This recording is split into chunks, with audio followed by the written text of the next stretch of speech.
Spooky. I am Dead Space guy. Isaac Clarke. I know it's like Arthur C. Clarke and Isaac Asimov combined. Is it Isaac Clarke or is it Clarke Isaac? It's hard to breathe in this thing.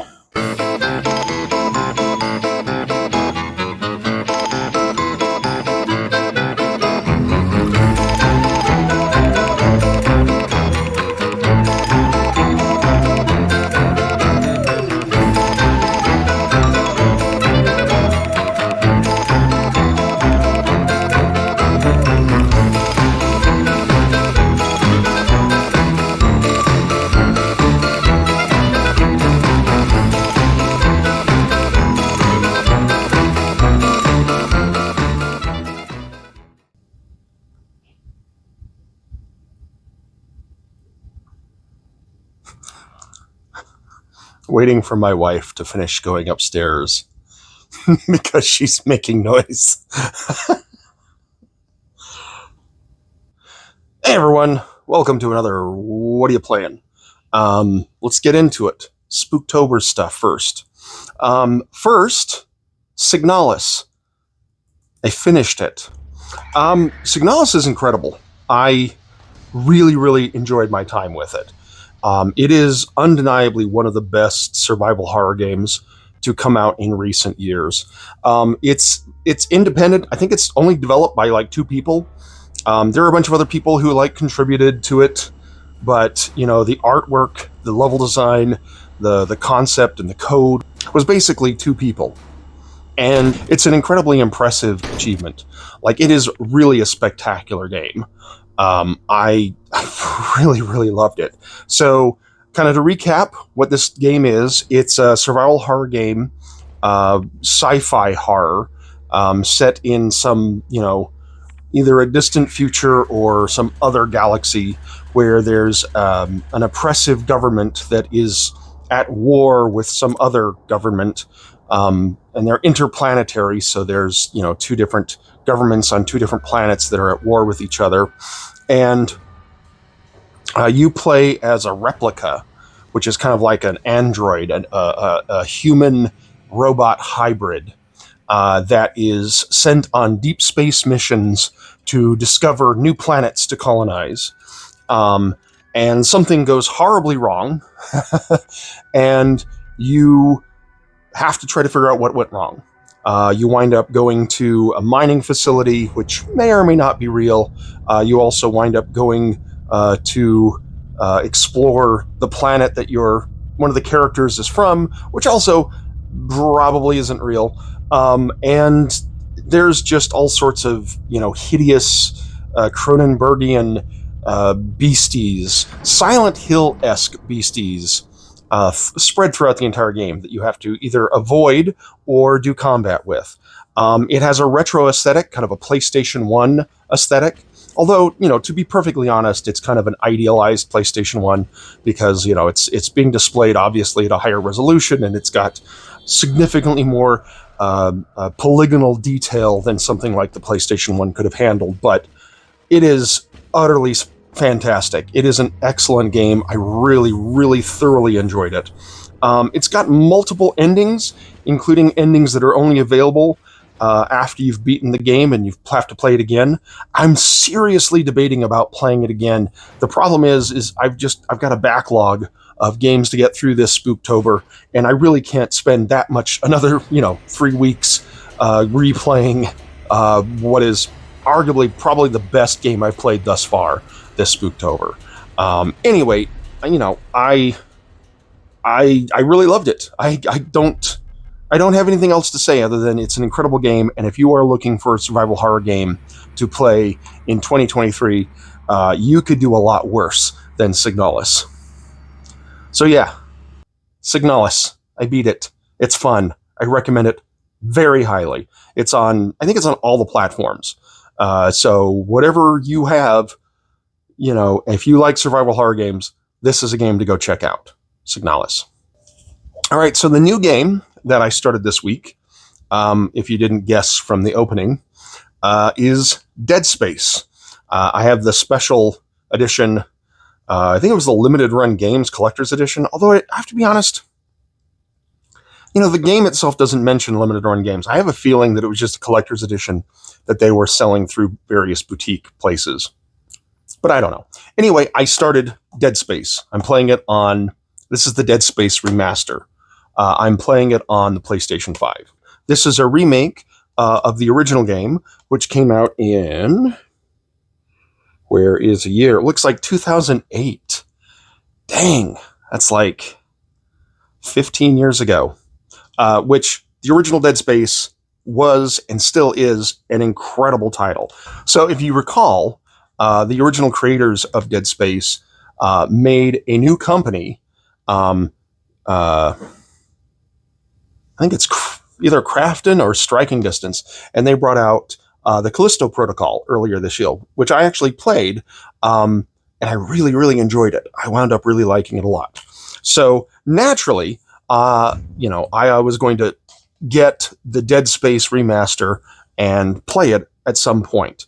Admittedly, it's been out for a while, and it's taken me a bit to get to it, but it's Spooktober, so it's perfect time to play it. So Dead Space takes place in some sort of distant future where there are planet cracker ships that go and basically mine planets for their resources and asteroids and things for their resources. And you play as this character. I believe his name is Isaac Clarke, who is on a ship that is being sent to investigate why one of these planet crackers went dark. And it just so happens that his wife, or his girlfriend, or his ex-wife, I don't remember, is on this ship, and he hasn't heard from her.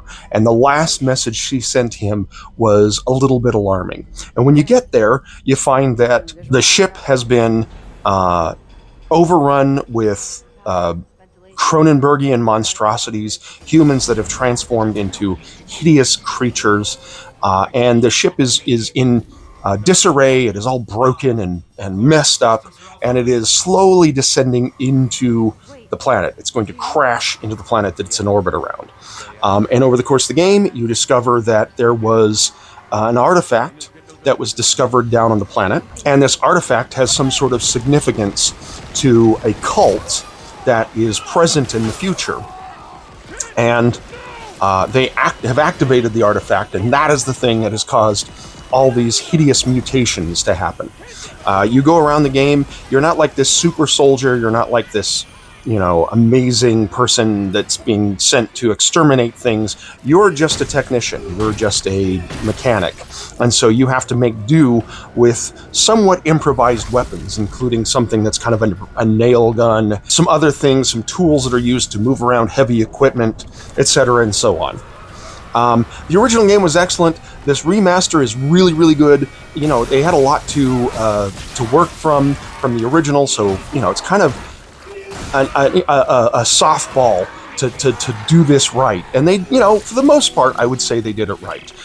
It's really good looking, excellent remaster. They've done some tweaks to it to change the flow of the areas. The original game felt very linear, but this one, they have kind of connected the areas in kind of interesting ways, and it ultimately makes it feel significantly less linear. It feels like you are going out and exploring on a ship, much more so than it did in the original game. That being said, it's probably mostly an illusion, because a lot of the levels are largely the same, but they have jumbled things up a bit and rearranged it in an interesting way to make it have the at least the feeling of exploring a large ship. Now, all that being said, I have to be honest, the PlayStation 5 version is not a great version of the game. I think Digital Foundry did a video on this, so if you're all curious, go and check them out. They go into much more detail with some of the technical problems that this game has on all platforms, but especially on the PlayStation 5. But one of the big problems, in fact, this is really, in my opinion, the biggest problem with the PlayStation 5 version, is that it somehow they use one of the various technologies for upscaling image from a lower resolution image. They render it at a lower resolution, then they pass it through some filter that's often AI, takes that lower resolution image and upscales it to 4K or 1080p or whatever it is that you're actually playing the game on. And the thing is about this upscaling is that when it's done right, it can work really well. But when it's kind of done wrong, it can introduce an awful lot of aliasing and strange artifacting in the image. And that is certainly what's happening in the PlayStation 5 version of Dead Space. Anytime there's any sort of like a bright flash or sparks that fly, they leave a ghosting trail behind them that kind of bleeds into the textures in the background of the image. That's entirely due to whatever this upscaling technology is that they're using that they're not using correctly. The end result is that it tends to be a very noisy and oftentimes uglier image than it should be, simply due to the artifacts from this upscaling technology. And, I don't know the details of it. Again, if you really want to find out more, check out Digital Foundry's video on it. But, the end result is that the PlayStation 5 seems to have the worst of it. It seems to have this artifacting a lot worse than the other platforms. And had I known that, I probably would have pre-ordered one of the other platforms instead of the PlayStation 5 version. I probably would have pre-ordered the Xbox Series X version. But I didn't know that, and whatever. This is the version I'm playing with. I still am really enjoying it, but it is a little distracting to see these artifacts all over the place. Anyway, I'm not terribly far into the game, so I don't really have too much else to say, other than, it's Dead Space, and Dead Space was a good thing, and it still is a good thing, artifacting aside. So I am enjoying it. But yeah, Dead Space. Good game. Not done with it. But yeah, I'm loving it.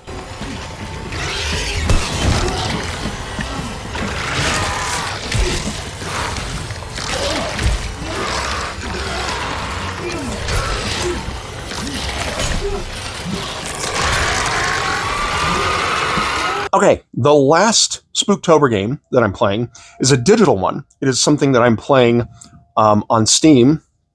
I think it also runs on a Steam Deck, but I haven't actually installed it and played it on the Steam Deck. Maybe I should do that tonight. I've been kind of looking for something to play on my Steam Deck when I go upstairs and lie down on the couch as my wife is reading next to me, kind of cohabitating space and doing different things. But I have not found something to really play on the Steam Deck recently, and maybe this will be the one. Anyway, on Steam, I have been playing Haunted House. Haunted House is a game put out by Atari. It is, I don't know if it's on the anniversary of the original Haunted House game that was for the original Atari 2600, but it's supposedly, a reimagining of that original Haunted House game.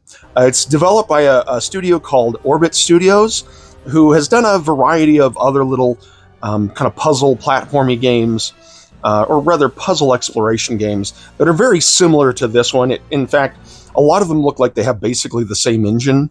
So they've done other things that are very similar to this, and that was, probably why they were selected to bring Haunted House into the modern era.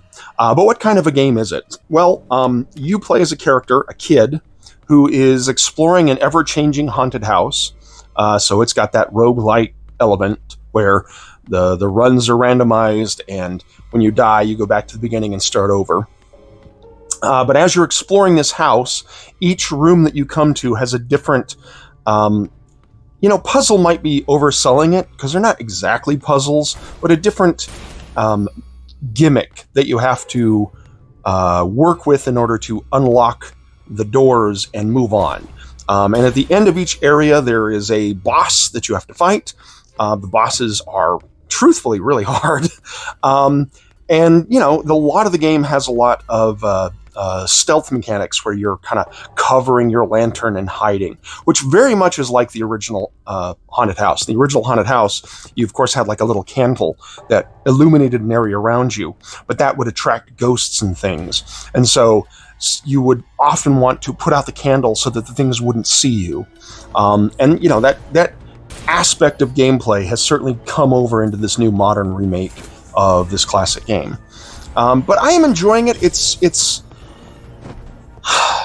there's a part of me that thinks that this feels a little bit cynical, like they picked a studio that had kind of already made games that were like what they were going for and said, hey, can you just put the haunted house skin over the top? But the thing is I feel like that might be selling the developer short, and having not really played any of the other titles that they've made, I can't really say for certain if this was a simple cash grab, which is what it might on the surface appear to be. But, for what it's there, for what's available, it is reasonably fun. I think it's like going for $19 right now, or like $20. I'm not sure it's worth that. You might want to wait until it gets onto a sale, because, what's there is okay, but it's merely okay. As far as roguelites are concerned, it's kind of mediocre at best. Like I said, I think it runs on the Steam Deck, and I have a feeling that the Steam Deck is really probably the best place to play this. So I'm definitely going to be trying that out this evening. But yeah, I don't know. It's kind of a mixed recommendation on my part. If you are really nostalgic for the classic Atari game, maybe check it out. Or if you're really into roguelites and, you have nothing else to play, it might be a good thing to check out. But for pretty much everybody else, I don't know, wait for a sale and then kind of figure out if you want it or not. But yeah, Haunted House. Been playing it on Steam. All right, the last two games that I've been playing are both Vampire Survivors clones, because I love Vampire Survivors. One of them is Vampire Survivors, which I've already mentioned. And these are obviously not Spooktober games. And the first one, Vampire Survivors, I'm playing this on the Switch still. I don't need to sell it anymore. I've talked about it for weeks, at least the Switch version, and I've talked about the PC version many, many times before. I don't need to sell you on it. It's an amazing game. I will say one thing, and that is I really am enjoying going back and unlocking everything again. Like, a part of the thing that's so fun about Vampire Survivors is the way that they slowly give out progress and slowly unlock new areas and new features and new characters and new weapons and new transformations to the weapons. And it's just this gradual kind of, it's almost like, it's like an avalanche is the way I would describe it. It starts out with a lot of little snowballs rolling down the hill, and then all of a sudden the whole hill is moving. And that's what the Vampire Survivors is, with the way that its content is doled out. It's a deceptively deep and rich experience for a game that is, it's less than $5 as far as I understand. And it's for like whatever the price is, less than $5, less than $10, whatever it is an obscene amount of content that is in this game. And it is thoroughly, thoroughly enjoyable. I really love it. I have nothing else to say.